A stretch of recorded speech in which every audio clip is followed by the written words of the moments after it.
3, 2, 1. Welcome to the Fourth Line Podcast, part of the Alberta Podcast Network, locally grown, community supported. This is September the 21st, the last day of summer. With you today is myself, Carl, and Stevie Nick. Good afternoon, Carl. Summer Stevie's no more. Summer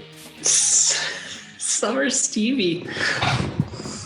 I guess that's true. It's getting cool here. I don't know what it's like over there, but it's nice here. Like, you can tell fall's in the air, but it's not cold yet, which is great. Yeah, it's coming though.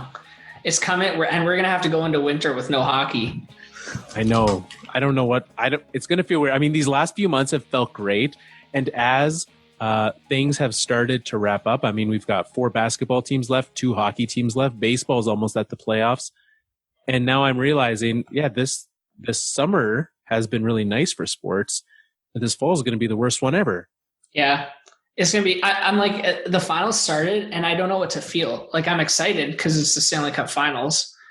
I'm also sad because I feel bad for Steven Stamkos. And I'm also preemptively disappointed that there's not going to be hockey on after this week. Yeah, there's a lot happening. Tons of news this week. We had an award show late this afternoon, Nick. Did you know about that? I had no idea that they would I knew it was coming. I did not know exactly when it was. I did not know that it was going to be I figured they'd put it right before the game. No, let's put it an hour and a half before. You know what's funny is when I first saw they were doing that, I thought to myself, I'm not going to watch that. And I didn't even have to make a conscious decision not to, because I just had no idea it was on. Because they didn't even attempt to advertise it. No, they didn't. But it was on Canada's main sports network. Yeah. It was a weird choice by them. So we'll get to that. We'll get to the awards. We'll get, obviously, Stanley Cup Finals on. Game 2 is tonight. We'll wrap up the series that ended last week. There was a trade this week. We will talk about next year. And get to everything else that happened in the NHL this week. Lots happening. But first, Nick, very big and exciting news happening. So, Edmonton is having YEG Podfest. It's presented by Edmonton Community Foundation in partnership with Alberta Podcast Network and LitFest, which is Canada's nonfiction festival. It goes October 1st through 3rd. It's going to be entirely online. So anyone can be a part of it. You can. You don't have to be in Edmonton to be there.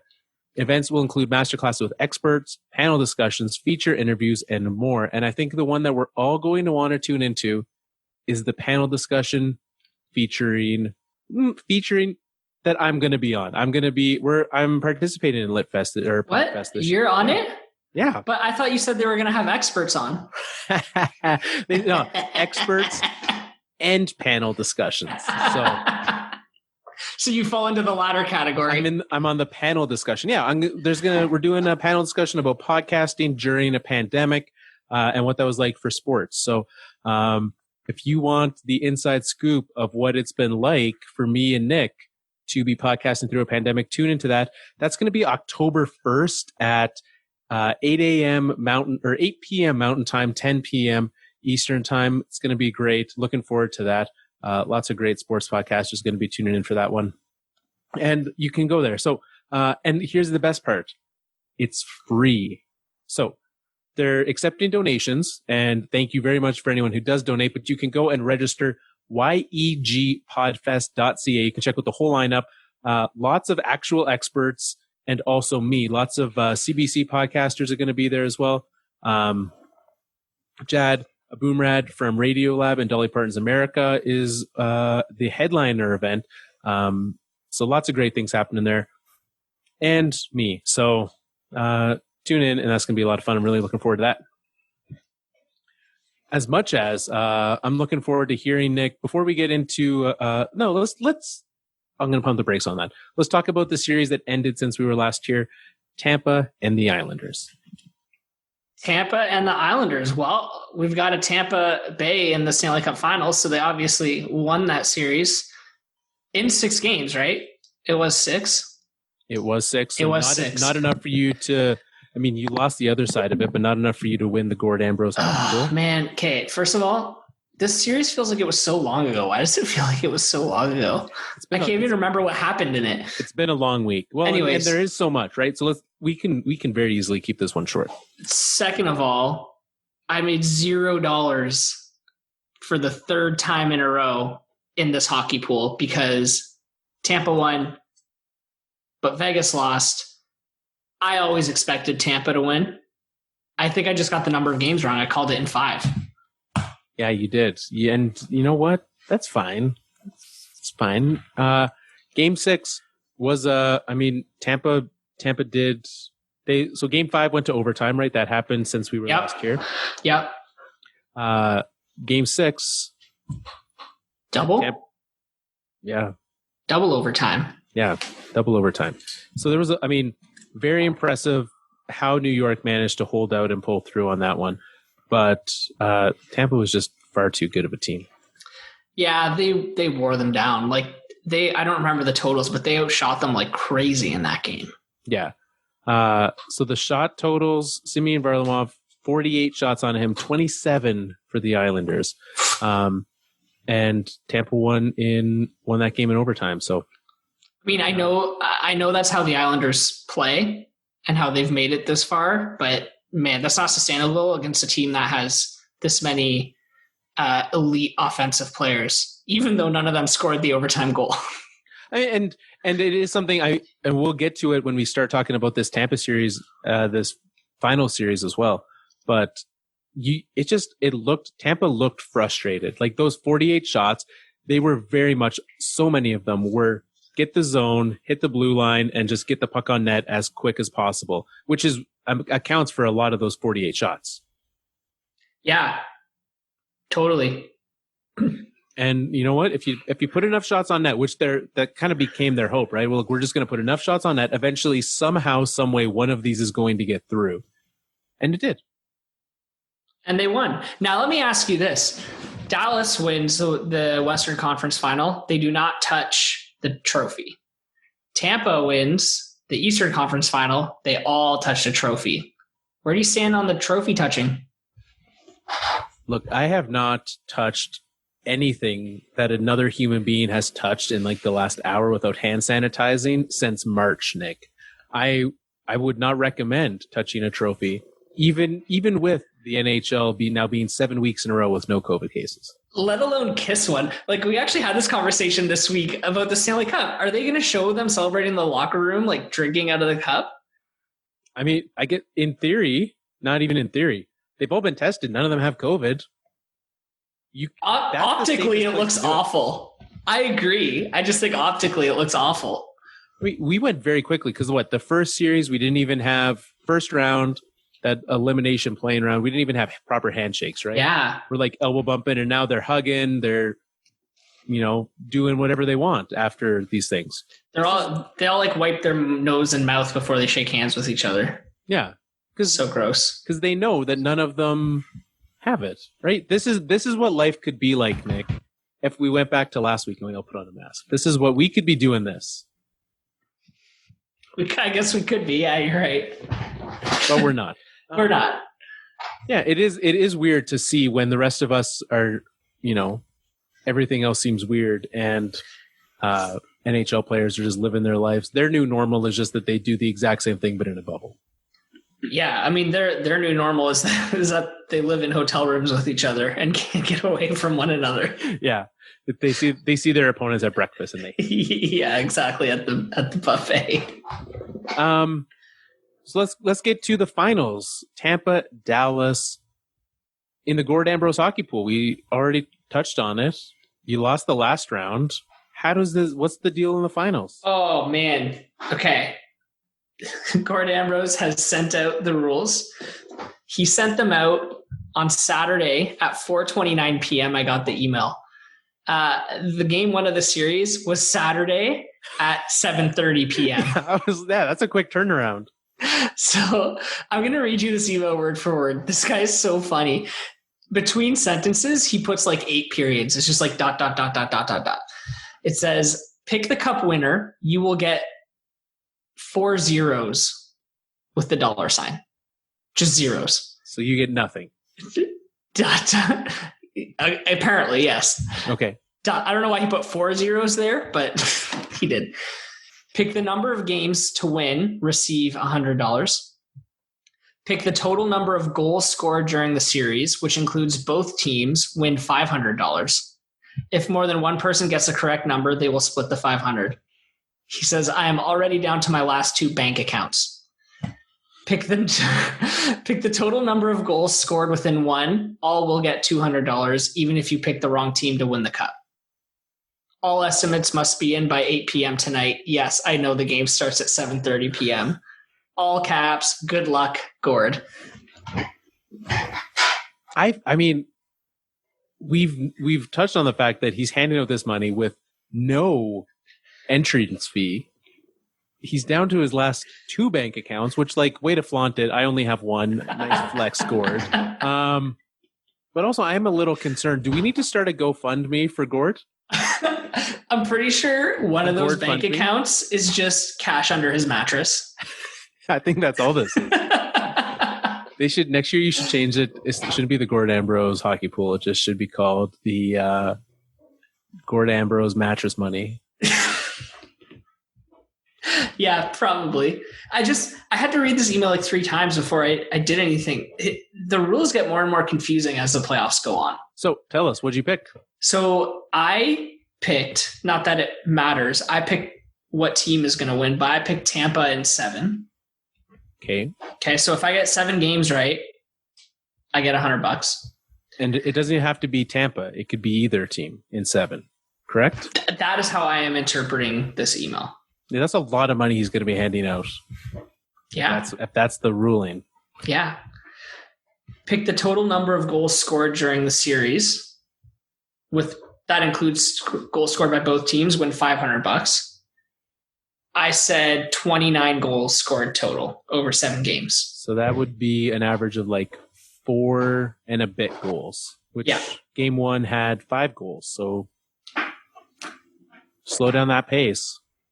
I anticipate a few games being low scoring, 1-0, 2-1. So that should even that out. Okay. Pick the total number of goals scored within 1, get 200. Okay, so that's what we had to guess. So that's my picks. How do you think I did? I think that is great. I probably would have set my general over under for the series for goals. I maybe would have gone a little bit lower, because even if it goes, I would have assumed, even if it goes 6 games, 29 goals in 6 games is pretty substantial. And so I probably would have lowered that a little bit. I maybe would have gone 26, 25, but I like it. 7 games, Tampa. I hope that's true. You think Tampa? I'm doubting my pick already. I mean, they have already lost 1 game. I think they're going to come back tonight. I think they're going to play a lot better, because Dallas is a better Islanders, as the Islanders were a better Columbus.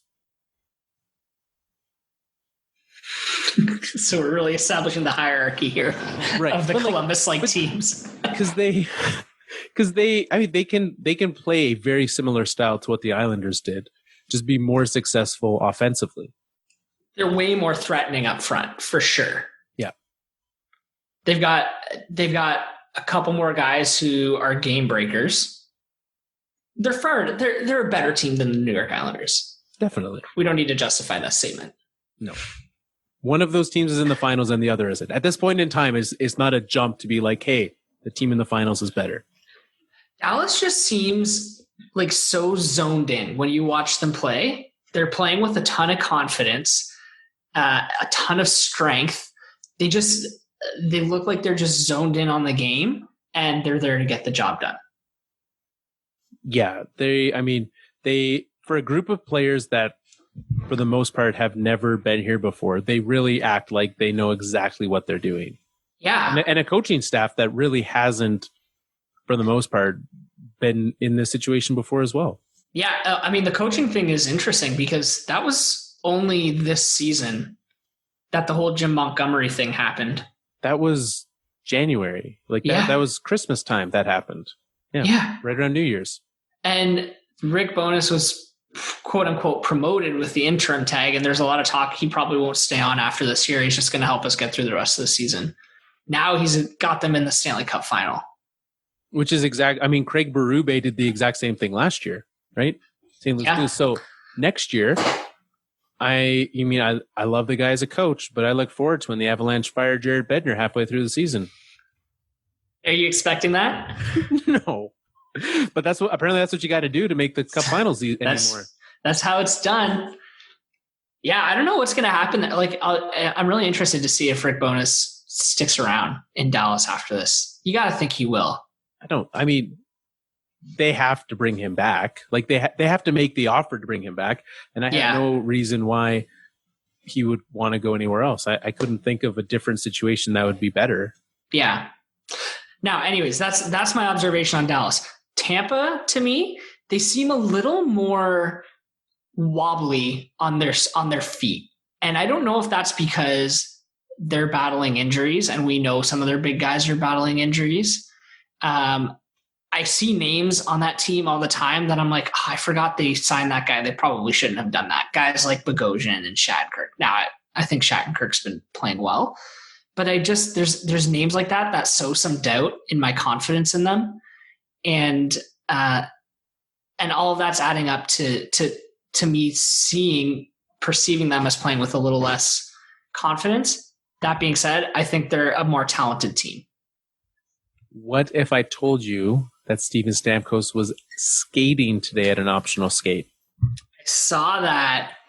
They haven't ruled him out for the series. No, every game we find out Stamkos is no-go. So like it's game time decision kind of stuff, which that's just gamesmanship too, right? They don't need to show their hand.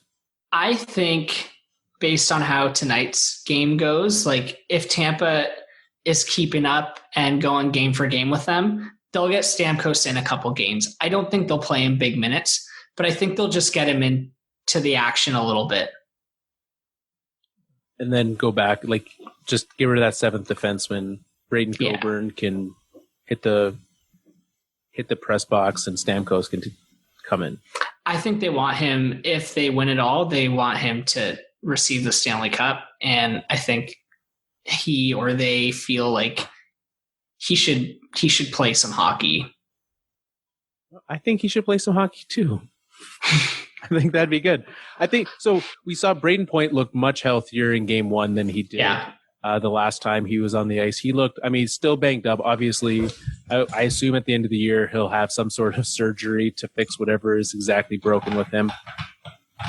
That said, that's not the reason for me that Tampa's not winning this game, right? Like their injuries, they are good enough with their injuries to make a comeback.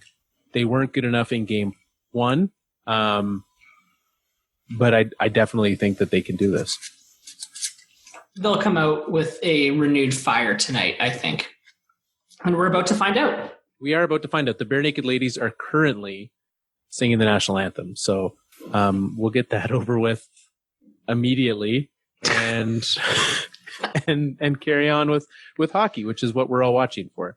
I don't know. Yeah. Cause the Tampa has had some games in almost every series. There has been a game where, you can look at and be like, okay, they didn't play up to snuff, right? They lost the opening game against Boston.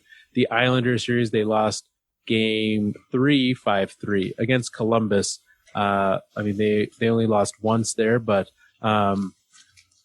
even that, right? Like there is a possibility where they can lose and will lose.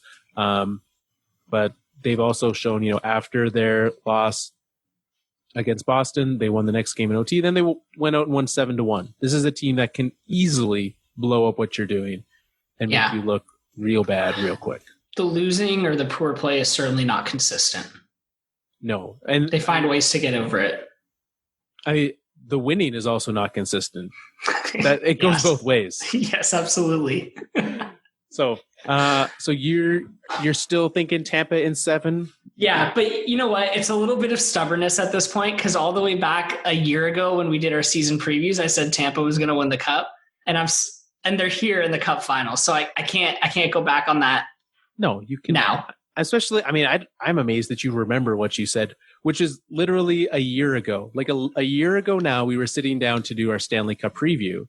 Yeah. And now we're here again. You want to know why I remember it? Because they got swept last year. They tied the league record for points in a regular season and got swept out of the first round. And that happened. Well, the sweep didn't happen because they were a better team, but the Red Wings set that regular season record, and then they lost in the playoffs in 1996. You remember that year. The following year, the Red Wings came back and won the Stanley Cup. So that is why I think Tampa is going to win the cup this year. Okay. It's good logic.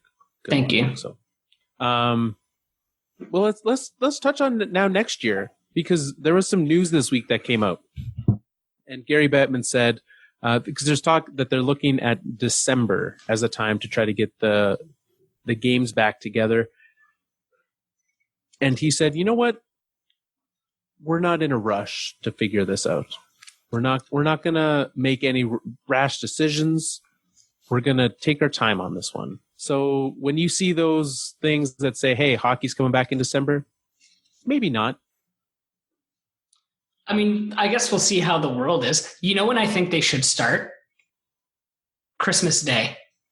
Just steal the World Juniors thunder. So that's the only downside. But imagine it. You start your season Christmas Day, and then you have that week between Christmas and New Year's. I know not everybody's off during that week, but let's be honest, it's a pretty slow week in the world. And you can launch your season the same way you launched this return to play bubble, with games all day. And you get everybody excited about hockey at the start of the year. That's what I think they should do. I think that would be great. Because they're still saying, they're still hoping for 82 games, which I don't know how or why you would even be able to pull that off, but we'll see what happens there. But yeah, late December, January is when Gary Bettman says it might even start then. So Christmas sounds like a great idea. The World Juniors are the only IHF tournament not canceled for next year as of yet. And they're actually looking at hosting in Canada in a bubble. So they would use the bubble system. I heard they were actually just going to use the Edmonton bubble the way it's set up now. That's the same one I heard. So yeah. So it makes sense. I mean, it's all there. They get to just use the template the NHL set out. I think it's a great idea. I think so too. And being able to have that there, great Alberta tourism video that you can watch and find out why it's a great idea, right? That's right. Now, I think that's the only downside to the NHL starting their season on Christmas Day or Boxing Day. Yeah, but there's so many other factors happening between now and then. NHL has not said anything about how or where games will be played. A lot of that depends on border openings between now and then, because border at least closed until November, and potentially end of November, potentially into December. So I think, again, depending on what happens with everything between now and then, things can change. Yeah. Did he mention anything about starting the season in a bubble the way they did last time they talked about it? I know it was kind of still mentioned as a possibility or probability that they're looking at that. But that kind of came down in that regard, was kind of looked at as, we'll wait to see what the border situation's like. Same thing for fans, right? Like looking at fans. So it kind of comes down to, he was really hesitant on making some statements about some of those things, because that's fair. I understand that. Was this videoed? I only saw some tweets with his quotes. But I didn't see a video. I assume he was just calling from his kitchen table again. I wonder if he shaved yet. I don't know. Well, I assume he's at the game. So. That's a good point. Did you see they had the Stanley Cup on display last game? I like that. Like hovering over the rink, watching the game. Yeah, that was fun. I thought it was kind of cool for the players to look up and see it there. Yeah, hey, this is what you're playing for. And every game it should move lower. So like game 7, you dump the puck in and you might hit the cup.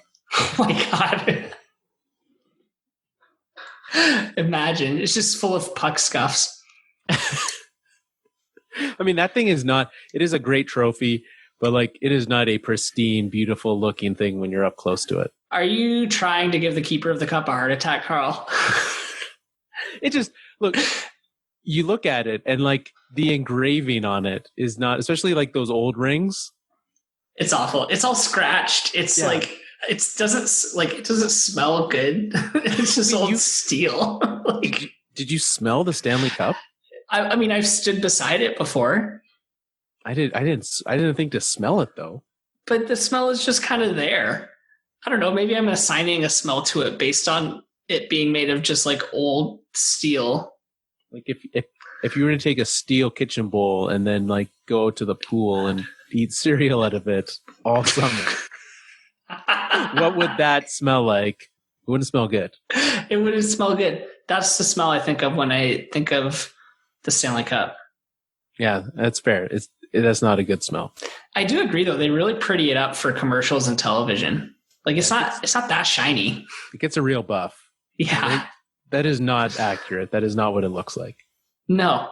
The Stanley Cup someone should do one of those Instagram memes where it's like Instagram Stanley Cup, real Stanley Cup. I like that. We'll see what I can find. Maybe that'll be us. Okay. All right. Other news of the week: Alex Pietrangelo and the St. Louis Blues not seeing eye to eye on the old contract negotiations. No, they're at the point now where they're going through the press. Yeah, trying to make the other guy blink. It sounds like they're approximately $2 million in salary apart, which doesn't seem like an easy amount to come across. It's crazy. That's crazy to me for like your captain and star defenseman. Yeah. Who, like what, you're just going to let him walk? That's your play here, St. Louis? I feel like I say this with every big free agency extension like this, but I'll believe it when I see it. That he's leaving? Yeah. Like he's been told, okay, go ahead, explore the free agency market. That doesn't mean much. No. And I like everything that he said, like he wants to stay there. He doesn't want to have to leave. That's where he'd prefer to be. Yeah. So. Meanwhile, Kyle Dubas is digging through his old files to find the John Tavares template presentation. I would assume that they are just going to Photoshop different bed sheets onto Alex Pietrangelo's picture. I just imagine the PowerPoint presentation. He's like, why is there an Islanders logo in that picture? Oh man, the intern forgot to change it. I don't understand. Why are you guys pitching the NLL to me being in the city? I don't understand. Forgot to hide that slide. Skip. Yeah, I don't see why he would leave. If so, lots of teams that, I mean, look, there's a very nice team in he doesn't even have to change divisions. He could just move right to Colorado and just enjoy that little ride. Oh, please. Do they even need a guy like that? I mean, I guess what team doesn't need him? Right. You don't need him, but when you can afford him. Can they afford him? Where's he going to land? What's he at now? He's on like an RFA deal right now, isn't he? No. That couldn't have been his RFA deal still. I'm going to find out right now. I know. I'm waiting with bated breath to find out what it is. RFA. Yes. He signed as an RFA. He signed a deal for 1, 2, 3, 4, 5, 6, 7 years at $6.5 million cap hit. No, that does make sense that this is the first time he's hit the market. So this is probably going to be the only time he gets a big payday. So this is crazy. This is crazy to me that these guys have to wait till they're 30 years old before they become unrestricted free agents. Yeah, that's a long time. Let me tell you, here's what's happening with the Colorado Avalanche next year. There's a few RFAs that need to get signed. No big ticket guys. However, we can re-sign Ryan Graves. That'll be pretty low. Andrei Burakovsky, a little higher. Kamenev, probably not coming back. Nikushkin, whatever. you sign Pietrangelo. We currently have $22 million in cap space. Sign him up. Let Zadorov walk. Let someone else sign him. I mean, yeah, I agree. If you can get Pietrangelo, you let Zadorov walk. So that's my strategy. Call him up. I mean, wait to call him up. Don't break any rules, but soon call him up. Make that happen. Now, would you be okay with your team signing the kind of deal he's going to want? Like $9.5 million for max for 7 years? I think he's got a young family. He's probably not going to want to move them around too much over the next few years. I'm fine with that. The Avalanche have enough of a window. I mean, they still got $6.3 million Nathan MacKinnon for 3 more years. Take advantage of that. I guess that's true. They looked into some pretty good cap hits. Like, you've got Naz for 2 more years. Landeskog, this is his last year of his deal before he hits unrestricted free agency. So I'm fine with that. I think, like, literally any team, if you were to look at the bottom of the cap hit list, any of these teams could and should be looking at him, right? Like, even a team like, Senators, Red Wings, some of these teams picking at the bottom, by the time you're good again, if he's bad, your rebuild took too long. I agree, but I think that's a different. Any of these teams, I agree. Any of these teams should be trying to go after him, but it's a much harder pitch as a team. Like, the player's probably not going to want to go to these teams. Right. Alex Pietrangelo not like, I don't want to be stuck in a rebuild for a few years. Yeah. And maybe it gets good, but not a year removed from winning the Stanley Cup. Yeah. So I think his most likely spot is St. Louis. I don't think that he ends up with the Leafs. I just don't think that's a possibility that they can make work. I don't know how they would make that work. But I'm pretty convinced Kyle Dubas has one of those special smart glass gadgets on his glasses. And he just does calculations in front of his eyes all day. Makes sense. Buffalo Sabres. I think they did a good thing. What have you been doing there, Nick? What have you... I mean, they do have a former vice president of business analytics running the team now. Yeah. That can only be a good thing. He made a good business deal. He did. So they acquired Eric Staal for Marcus Johansson. And yes, they did lose. They're now paying someone less money. So you're right from that regard. But I also think they got the better player in the deal. Yeah, I do too. And I was actually just thinking about this when they made that deal. Is like, how is Eric Staal still good? Right? He's 35 years old.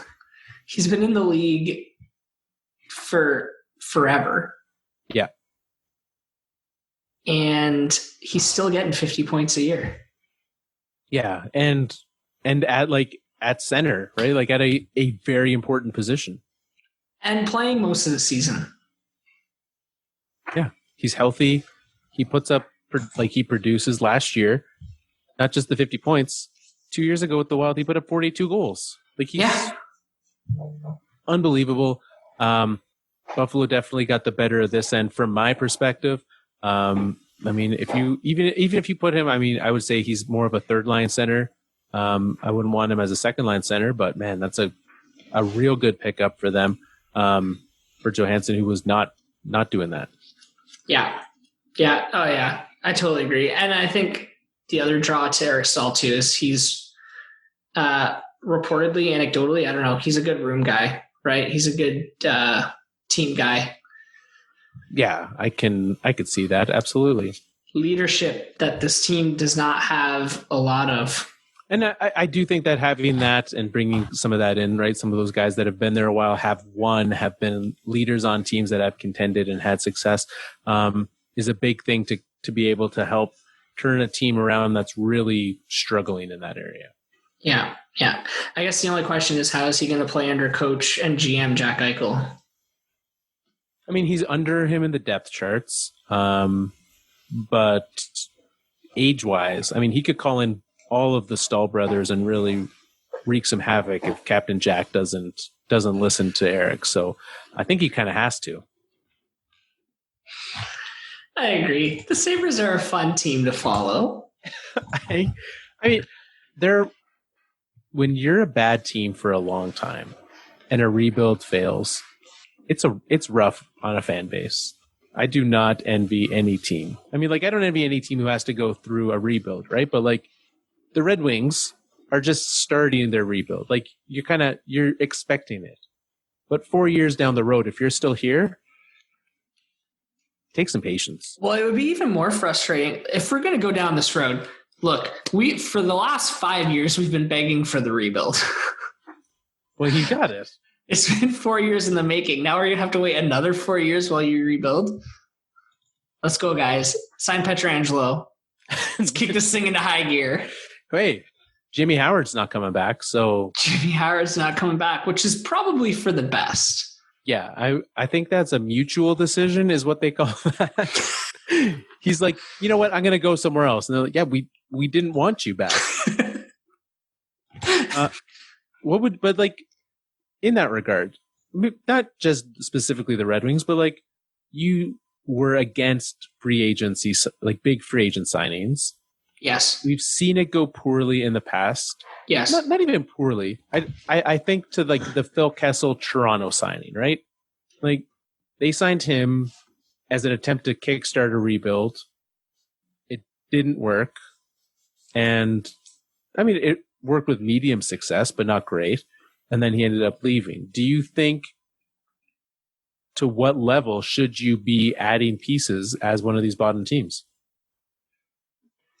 I don't know. It's really hard. I don't think there's a blanket statement that covers it. I think it's kind of a case by case basis, but you really have to wait until you see a strong foundation in your farm system.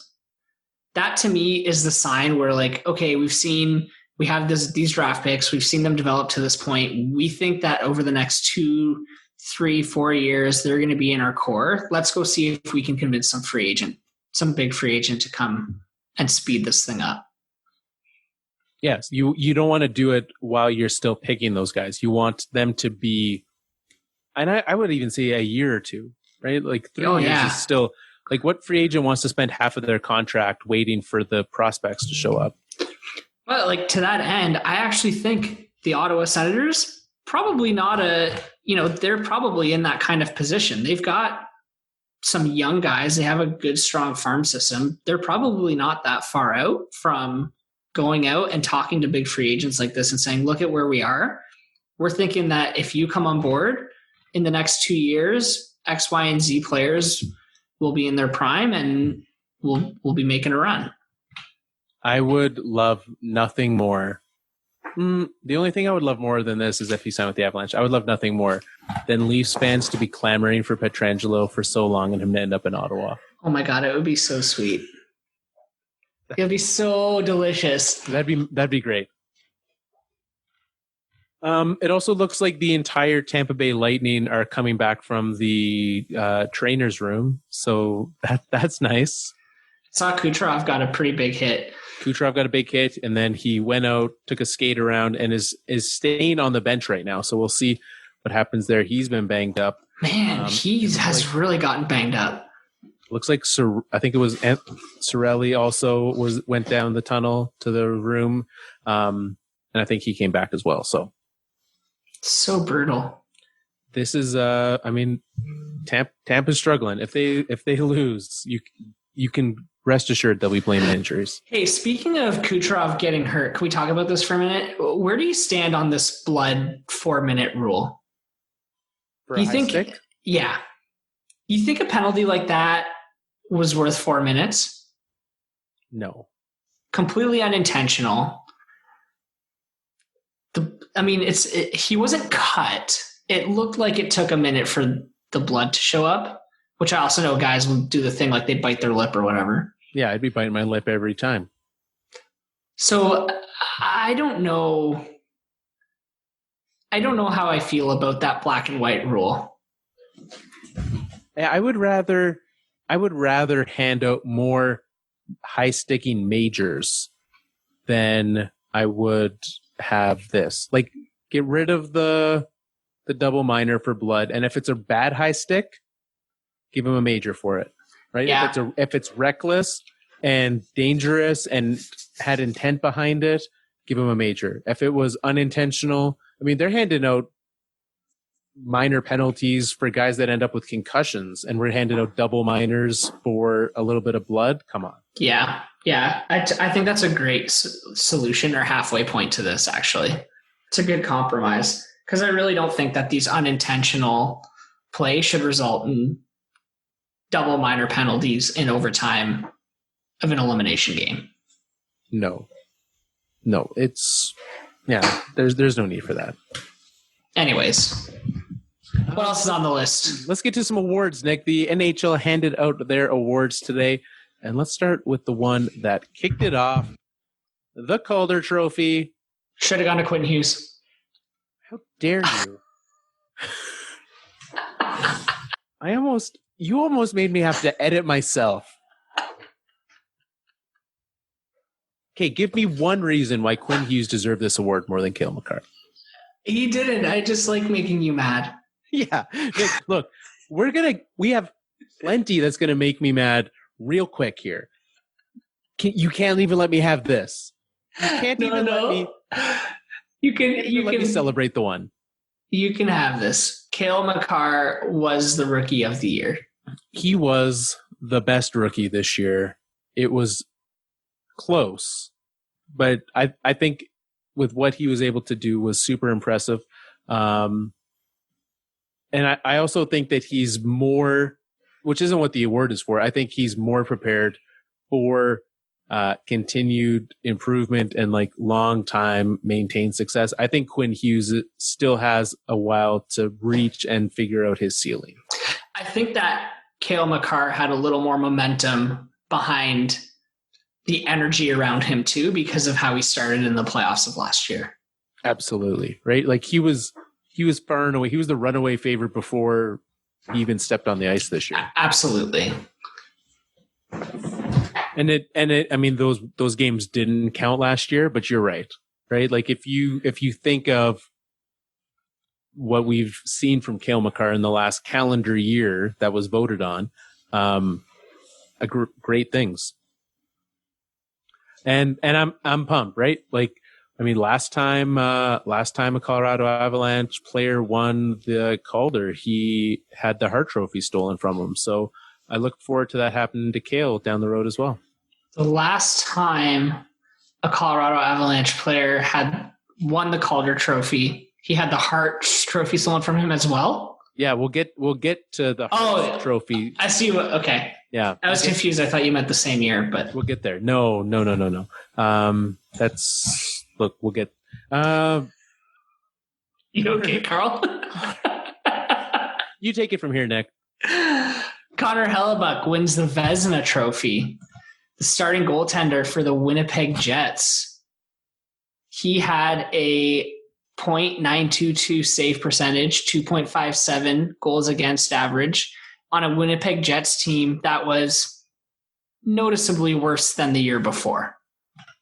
Whose only noticeable defenseman didn't show up. He got suspended by the team and then didn't left. Skate at all. He was like, no, I'm good. Jacob Trouba traded away. Tyler Myers gone in free agency.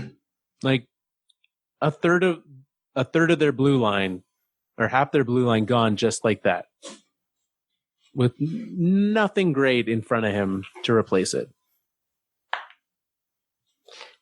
And the other finalists were Tuukka Rask and Andrei Vasilevsky. And as I look down this list of finalists, I think Connor Hellebuck is a clear winner. Clear winner. And those other finalists were fine, right? Tuukka had a great year. Vasilevsky had a fantastic year. But Connor Hellebuck. But they had much better teams in front of them. Exactly. Like those teams had to rely on their goalie far less than the Jets had to rely on Connor Hellebuck. Yes. They are good goalies, and they've done some great things. And they had really good years. But Connor Hellebuck, not only like, if there was an MVP, I mean, I think if we're talking like actual properly voted MVPs, Connor Hellebuck should have won the Hart as well. Goalies win the Hart sometimes. Sometimes. It's actually, that's more rare than defensemen winning the Conn Smythe, is it not? I don't know. Should we go back through the years? Because the only one that I can remember off the top of my head is Carey Price. Yeah, I think Carey Price is the only one. Did Luongo win one year? I think he was just the captain. I think that's what that's the rare thing Luongo did. You're probably right. I could be wrong. Yeah, but he was amazing. He did great things. Tampa just scored. You are wrong. Sorry, because I'm curious. I looked this up. Carey Price won the Hart Trophy in 2014-15. Before that, in 2001, 2002, Jose Theodore won. That's right. So also part of the Montreal Canadiens. I was going to say, so you have to be a Canadiens goalie to win the Hart Trophy. Is what you're saying? Not quite, because Dominik Hasek won back-to-back in 97 and 98 with Buffalo. So goalies win it. And then Jacques Plante won back in the 60s. So in the last, 50 years, 3 goalies have won it 4 times. So it is rare. Yeah. But Connor Hellebuck should have won it this year. You know who doesn't win the Hart Trophy? Defenseman. When was the last defenseman? Chris Pronger in 2000. Wow, yeah, that's... There have been more goalies who have won than defensemen recently. Because then you go all the way from Pronger all the way back, Bobby Orr, the one before that. That's right. Yeah. You know who does win the Hart Trophy a lot? Wayne Gretzky. You know what? I've seemed to remember that he was a pretty good little player. Yeah, almost as good as Leon Draisaitl. You know what? Let's talk about the Norris Trophy. Okay. Because you know who does win the Norris Trophy a lot? Defensemen. This is the award for the best defenseman in the league, and this year handed out to Roman Josi. Should it have been John Carlson? This is like the most toss-up award that I've seen in a long while. John Carlson started the year so great and so hot that I do still think that he should have won it. But recency bias is a real struggle with these awards, as we see all the time. And he didn't maintain that. I still think that he had a great year. But it also seemed like this was kind of just like hey, Josi hasn't won it yet. Yeah. He had a good year. Why not? That's kind of what I was going to say too, was they're like, we should probably give it to this guy at some point. Let's seems like a good time to do it. Let's do it after he signs a contract. I mean, he's probably not getting any better. No, it's just one of those things that like it bumps it up a little bit. Yeah. Yeah, Roman Josi, deserving of winning a Norris at some point in his lifetime. But as the Norris Trophy tends to be, it's either the defender who scores the most points or a longtime defender who somehow is really good and has never won it. Now, can we talk about it? Fine, Nick. Let's hand out the high sticking winners. Congratulations. It's time for us to wrap up another Fourth Line show. I know what you're thinking. You don't want us to go. The Hart Trophy, not given to the player who shows the most heart, because it's spelt differently. True. Yeah. Spelled like Bret Hart. That's right. It's not named after him, though. Who is it named after? I actually don't know the answer to that question. Well, Nick, let me tell you. It's named after... it was just donated. Apparently, if you just give them a trophy, they'll put your name on it. The David A. Hart Trophy. Yeah. Well, there you go. He was the father of Cecil Hart. Okay, right? Like, let's talk about who actually won. this is, but I mean, in all honesty, this guy is just the dad of a coach, and he was like, "Here's a trophy, give it to the best player or the most valuable player," and they're like, "Okay." Just never renamed it.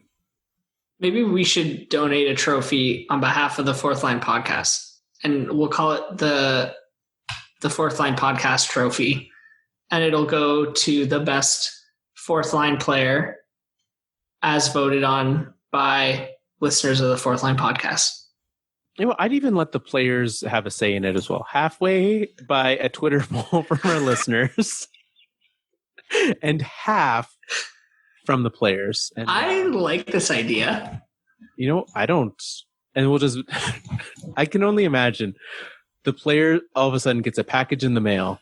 Congratulations, you've won the Fourth Line Podcast Award as the best fourth line player in the league. And it's just old hockey cards. It's our great smelling pucks. Oh, that's good. All right, fine, Nick. Talk about it. Well, I mean, look, under normal circumstances, I wouldn't compare Wayne Gretzky to any other hockey player, let alone Leon Draisaitl. But I really just wanted to twist that knife that's in Carl's side. And Leon Draisaitl is the recipient of the 2019-20 Hart Memorial Trophy as what is even the thing called? Like the league MVP? Yeah, it's the most valuable player in the league. There you go. Leon Draisaitl. What do you think? Well-deserved, or was he not as deserving as some of the other finalists like Artemi Panarin and David Pastrnak? No, I think he was more deserving than David Pastrnak for sure. I mean, he had a very good season. He led the league in points. I think Artemi Panarin also had a great year. I'm actually surprised to see, in all seriousness, I'm surprised to see him so high. I think, just what he did with the lack of things around him. He showed up and had a great season in New York and was able to go from like one team to another, was able to carry that over, and really carry that team. And also just because this is voted on by the media, I'm not going to claim an East Coast bias in the Panarin voting, but there's going to be a certain amount of that in this. So I would say that you will almost never see an award where all three nominees are from the Western Conference, just because interesting that media strength on the East Coast. Interesting. Anything else to say about this trophy? Yeah, Nathan MacKinnon should have won this trophy, Nick. He was the most valuable player in the league outside of Connor Hellebuck, who I actually think should have been the one who won it. But from these nominees, Leon Draisaitl had Connor McDavid on his team, who had a significant amount of points and did a great job playing this year. Connor McDavid is amazing, and he's on this team. Nathan MacKinnon scored 43 points more than the second player on the Colorado Avalanche. That player who finished second, he's already won an award. Cale Makar, second in points on this team. So not even forwards. There wasn't even a forward that was able to keep up with him. They were like, you know what, let's get our defenseman. Maybe he can get some points. Nathan MacKinnon carried that team. As he went, they went. When he slowed down in the playoffs and didn't I know playoffs don't count. He had a 15-point game streak in the playoffs. He carried this team. If Nathan MacKinnon had a bad night, that team probably did not win. Because he was the soul on the power play. He was on regular strength. And he set the pace and dictated it, and the other team had to match, and the rest of the Avalanche tried to keep up with him. Leon Draisaitl could have a bad night because Connor McDavid was on the other line. But Connor McDavid missed 20 games this year. And I wish people could see her face right now. And Draisaitl carried them through those 20 games. I mean, yeah, Nathan MacKinnon or Connor McDavid did miss some time, and he did carry them to a slightly better time, right? Like he carried them to barely into a playoff spot. And so I look at that team, I looked at the Oilers, and I see what they did with what they have, and it's just they had the best player in the league that by many accounts on their team. The Colorado Avalanche had the actual best player in the league on their team. He carried them consistently, game in, game out, and couldn't even win this award, Nick.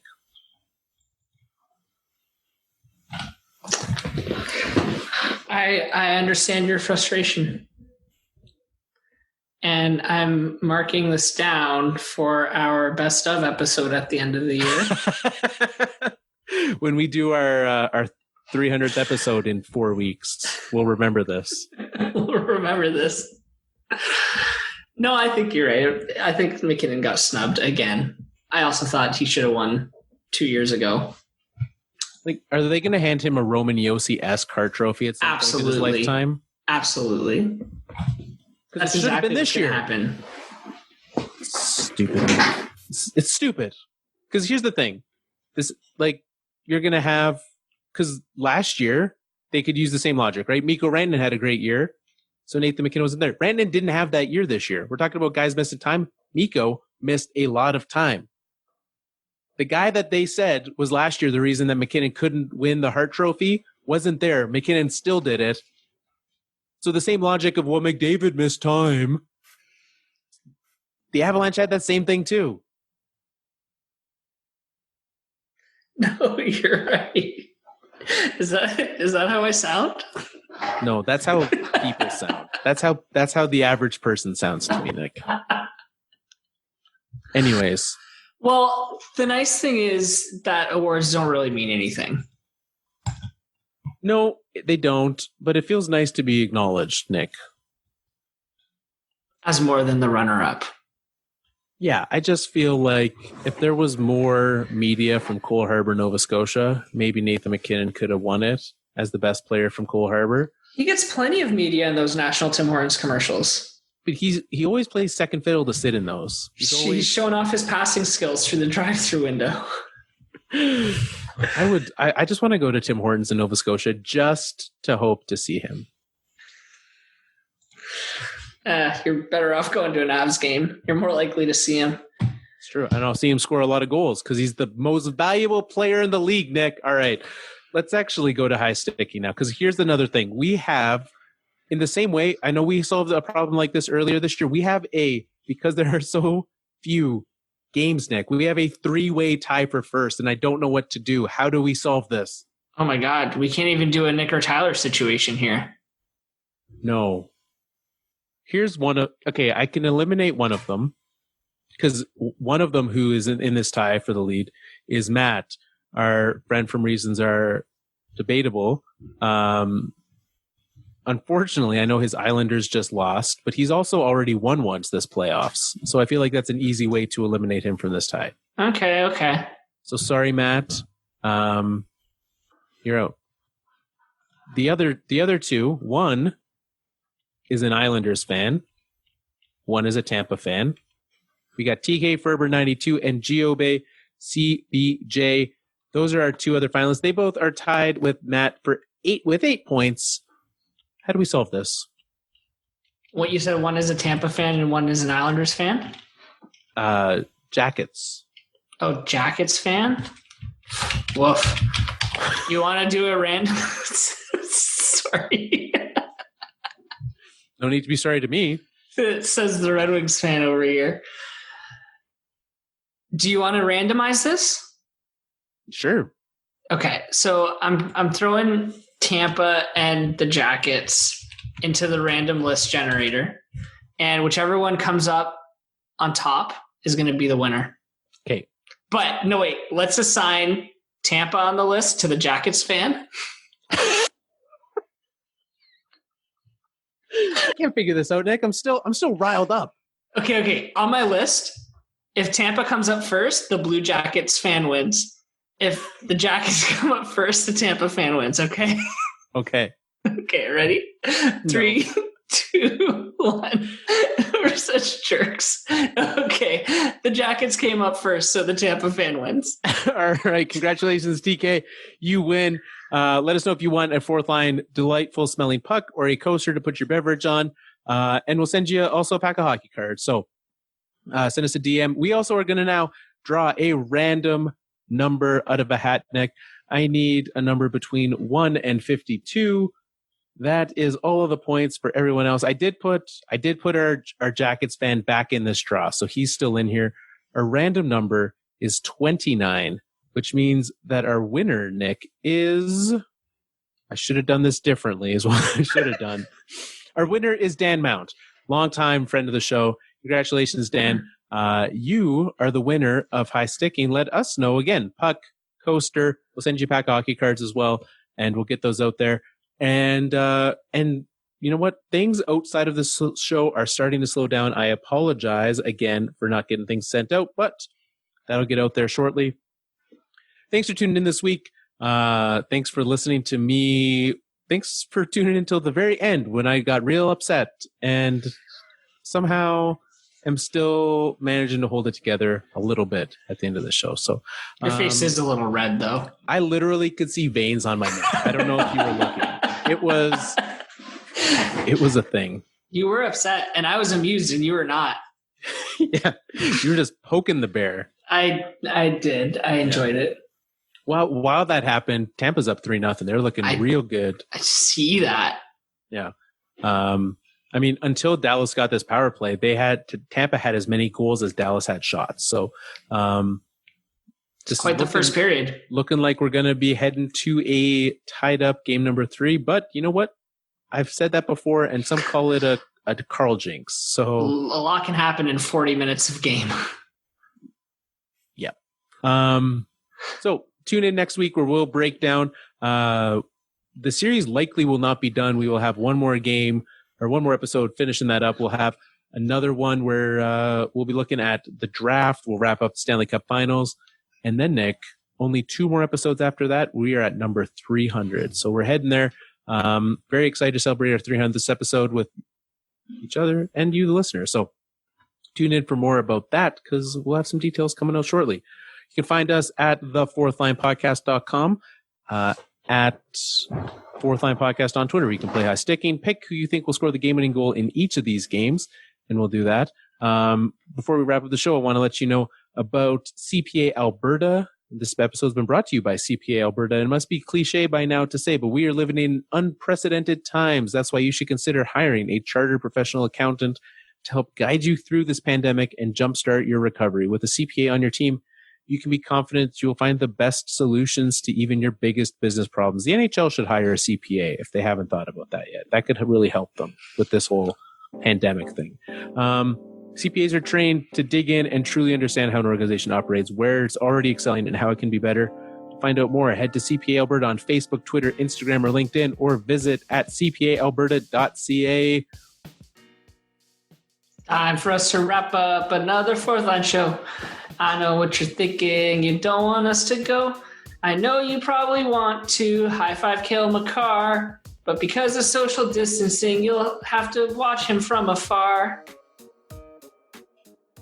I would have gone with, it's time for us to wrap up another Fourth Line show. I know what you're thinking. You don't want us to go. Nathan MacKinnon should have won the Hart, but the hockey writer's opinions kind of stink like a fart.